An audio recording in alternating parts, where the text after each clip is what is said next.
আমি তোমাকে সারা মাঠে ঘাটে দণ্ড দণ্ড করছি, আর তুমি এখানে কি করছো?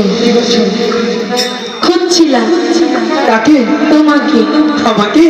হ্যাঁ। আমি তো তোমার সামনে আছি, আমি তো একটু কাজে তোমাকে রেখে অন্য জায়গায় গিয়েছিলাম। শোনো না। বলো। তোমাকে একটি কথা বলার ছিল। তুমি তো আমাকে অনেক কথাই বলো, আজকে আবার নতুন করে কি বলবে? নেই। কি নেই? নেই। কি নেই? আর নেই। আর নেই তো আমি কি করবো? এনে দাও না। তোমাকে শুধু আর এনে দেওয়ার, তুমি শুধু খাবে তাই না? সব দায় শুধু পাখির আসবে তাই না? তাহলে ঠিক আছে, বলছি কি পাখিনি অন্য জায়গায় গিয়েছিলাম। শোনো না। বলো। তোমাকে একটি কথা বলার ছিল। তুমি তো আমাকে অনেক কথাই বলো, আজকে আবার নতুন করে কি বলবে? নেই। কি নেই? নেই। কি নেই? আর নেই। আর নেই তো আমি কি করবো? এনে দাও না। তোমাকে শুধু আর এনে দেওয়ার, তুমি শুধু খাবে তাই না?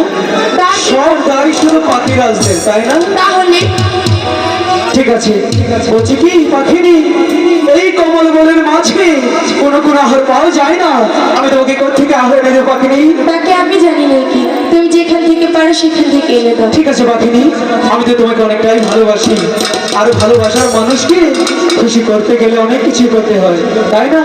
ঠিক আছে, আমি একটু ধ্যান করে দেখি কোথাও কোনো আহার পাওয়া যায় কিনা। ঠিক আছে।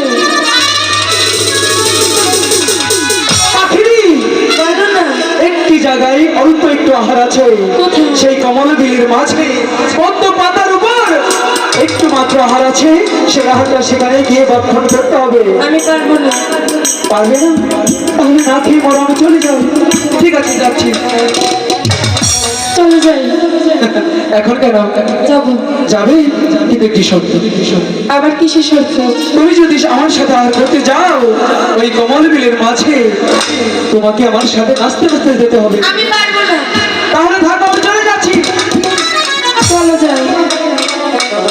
ওরে কাঞ্চন পাখি আধারে লাগি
আসুন